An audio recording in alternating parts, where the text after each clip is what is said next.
Hi friends, so I'm back with my new video. Now we already understood that what blockchain DB is all about, and we also set up the Docker on our AWS. Now the next thing is that let's install the BigChain DB on AWS machine.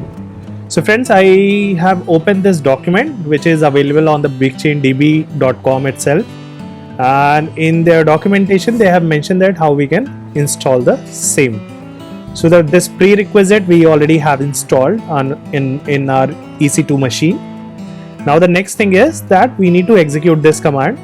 This basically Docker image contain all the components which are needed to run the BigChain DB. So I have copied this command. Now let's execute on the AWS machine. So it is asking for permission. Let's execute with sudo. So friends, this installation has started. So friends, this doc image has been pulled successfully, and what next step is, they are asking for execute. Okay, so again permission issue. Let's execute as a sudo.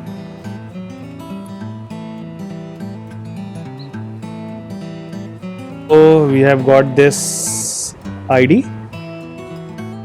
Now let's docker and tell, and then let's verify the again. So friends, this has successfully started. All the prerequisites are running as expected. So friends, as per their document, it seems to be that we have successfully installed everything. Now only thing is that we need to test and verify, though they have mentioned that you can verify from this command that whether this BigChain DB has started or not, but till the time we don't create any sample data, we will not say that it's working absolutely fine. Though as per the command line it is showing that all are up and running, but let's quickly see and identify. So if you see that our application has been successfully started and it is actually running. So we are on this official website of BigChain DB, and they have suggested that there are certain endpoints which you can hit, and if you are getting response correctly, then which means that your database has been successfully set up. So we'll see that we'll pick this endpoint. So friends, this is the IP of my basically cloud machine, public IP, and this is the port where we have hosted our application. So what we need to do is we need to click and see that what response we are getting. So friends, we are getting 200 response, and these are the list of information which we are getting. So which means our database has been successfully set up and we are getting the expected response.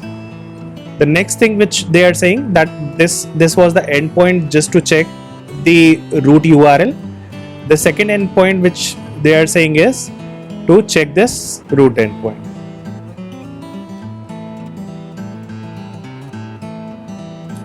So what we need to do is just next to that we'll append this additional information, and definitely our method would be get itself, and then on click we'll see. So friends, again the second endpoint is also working absolutely fine. So in my subsequent video what we would be doing is we'll be building the application to create the transaction. So basically perform the CRAB support like blockchain DB. There is a different basically transactions which we can perform. First is C stands for create, R stands for read, you can read the data, A stands for append, because in blockchain DB you cannot edit any data, so you can append, you can perform append only, and the last one is the application or database perform delete function.